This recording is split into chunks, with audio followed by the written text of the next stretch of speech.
Hey everybody, hope you had a great weekend. I do want to say sorry for all the rain yesterday because if you look at the Farmer's Almanac or the Weather Network archives, you will discover that when John Bryan washes a car, 71% of the days after, typically it rains. So again, I'm sorry. Second thing I want to say this morning is I am wearing my Cowboys hat, supporting God's team. Sorry, I'm not sure about the theology of that, but it was the NFL draft weekend, and I'm pretty happy with the picks the Cowboys made. So I'm just supporting the colors of my team. I want to start with a story this morning for our weekly Devo. Back in 2017, my wife, my kids, and I were in Northern Ireland visiting family. And while on a car ride, my cousin John phoned my uncle. And John is one of these guys who just knows everything. He can take like a tractor engine and a butter knife and fix it, right? It's crazy. He's so knowledgeable. He's got his regular job and then he farms on the side and he's got sheep and horses and different animals. So he said to my uncle, can you come over and help with the sponging of the sheep, this afternoon? So I don't know anything about farming and I'm sitting there thinking, sponging sheep? Like, I didn't know you gave sheep a bath, but I'm in, I'll help. So I said, hey, I'll gladly come and help you guys. And there was this awkward pause in the call because I realized afterwards that sponging is not about bathing sheep. It's actually about artificially inseminating them. So my cousin laughed and said, hey, if you want to come, great. So I thought, okay, I might as well. So I did go, and it was interesting. My job with my uncle was to keep the sheep calm when they entered this tunnel in the pen. So they would come in, and we were supposed to steady them. And everyone that came in, my uncle would look it in the eye and say, "Hello," as if it was going to be the greatest experience this thing had ever gone through. And we would keep them calm, and my cousin John would do his thing at the back end, and it was crazy. So, anyways, I survived, and if you are ever asked to help sponge sheep, it's not about giving them a bath, so just say no and walk away. But stories, I love stories, and the Irish are the master storytellers in my opinion, and I've spent so much time there over the years that I've really come to appreciate and love stories. And the stories that I have loved the most ever since I was 16 were the stories about Jesus and the things that he did, the things that he went through, the encounters he had, his wisdom, amazing, amazing life, unmatched life, in fact. But the stories that always get me are about the encounters that he had with people. I mean, there were people that he met that society had discarded, people that had leprosy, that when they would not go within a stone's throw distance of these people, there Jesus was, touching them and healing them and restoring them, and offering them life. And there was the woman at the well who had a shady past. And when Jesus revealed the dark secrets of that past, rather than cast judgment, he extends grace and dignity and restores her soul to life. Such a beautiful picture. I love the way that he chose disciples. I mean, think about this, right? You got Simon the Zealot. Zealots were political maniacs. They were looking to kill officials. They didn't pay taxes. They went against the system. And then you've got Matthew, who's a tax collector. And so these two guys get invited to be Jesus's band of merry men that are going to follow him. And imagine the introductions. Imagine what it's like for Simon to meet Matthew. And you can picture the inevitable question. So before all this Jesus stuff, Matthew, what did you do for a living? And Matthew says, oh, well, I was a tax collector. And Simon's like, oh, that's nice, right? What do you say to that? And I'm sure Jesus had a good chuckle in the background at their expense. But the interactions with people are so significant because they demonstrate something to us. And they demonstrate that people were and people are important to Jesus. And that our importance wasn't just demonstrated through talk. Jesus lived the importance, and he lives the importance of people. And that's something to hold on to. Later in the Gospels, in John, we see a pretty cool story about Peter. And we know Peter to be this guy that messed up on many occasions, got it wrong so many times, but he was such a risk taker and so bold and did some great things and was involved in the birth of the early church.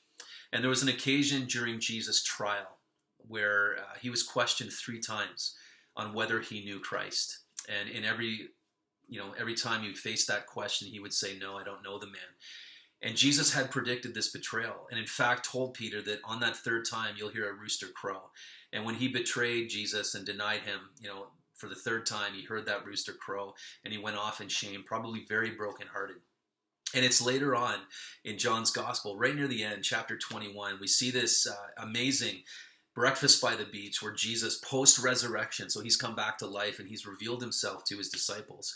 And there they are having breakfast, and I'm sure they're getting caught up and a lot of questions are flying, and it's probably this incredible experience. And at some point, Jesus looks at Peter and says, Pete, do you love me? And Peter responds, yes, Lord, I do. And he says, feed my lambs.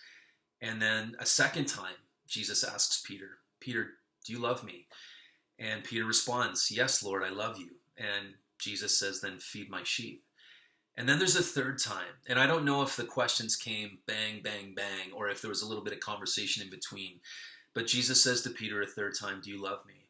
And John records that Peter was hurt by the question being asked for the third time. And he says, look, Jesus, you are the Lord. You know that I love you. And Jesus goes on to talk about how Peter is going to be involved in ministry, and ultimately he's going to die a martyr's death. And it's a very difficult conversation, a very difficult picture. But Jesus asks three times because he's restoring him after those three denials, at a previous occasion. And we don't have time to go into all of the significance and theology of that episode. But what I want us to catch is that there's this new narrative starting for Peter. Something fresh, something real, something alive. And that's what Jesus does. And in so many of these stories, we see that he's capturing the hearts of people, drawing them into something very new, something very different.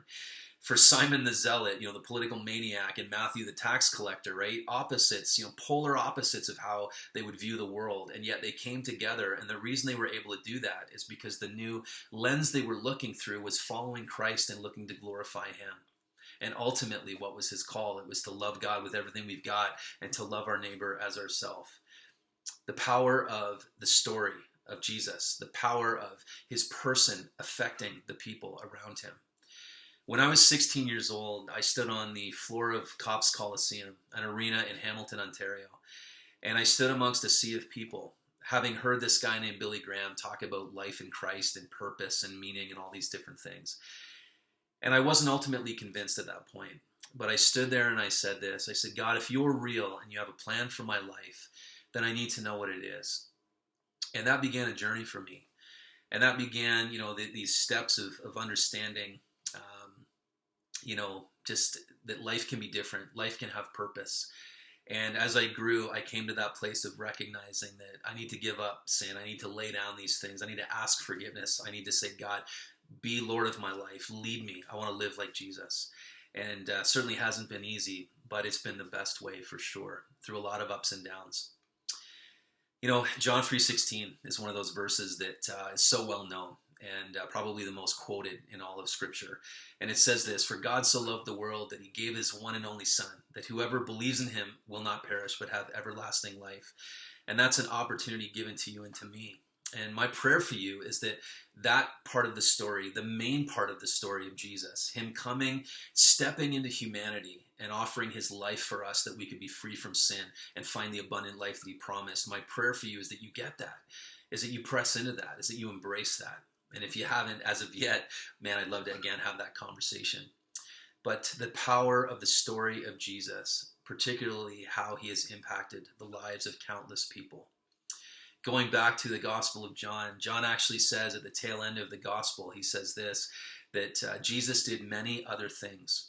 And he said, in fact, there's not enough room in the entire world, to hold all of the volumes of things that could be written about Jesus and the things that he has done. And that's the Lord that we serve. He's living, he's active, he's here, he's present even in the midst of all of this. And as I've thought about COVID and how often it is stolen from us and it's robbing us of many things that we would normally be able to do, let's not let it rob. Let's not let it steal. But let's let it be an opportunity for us to reach out to the people around us, to embrace those that we're called to love with a message of hope like no other. And that is the message and the story of Jesus and the life that he offers. So again, be safe. I hope that this has been an encouraging day to you, or you've faced encouragement so far, and I hope it's a great week for you. Don't forget to check out SLC Eden on Instagram. Check out slceden.com, our webpage. Stay up to date with everything that's going on. We'd love to keep connecting and continuing these stories and these conversations, because God, again, is up to something, and he's going to do something really cool. And if you're like me, then you don't want to miss it. So let's not miss it. And God bless. Have a great day.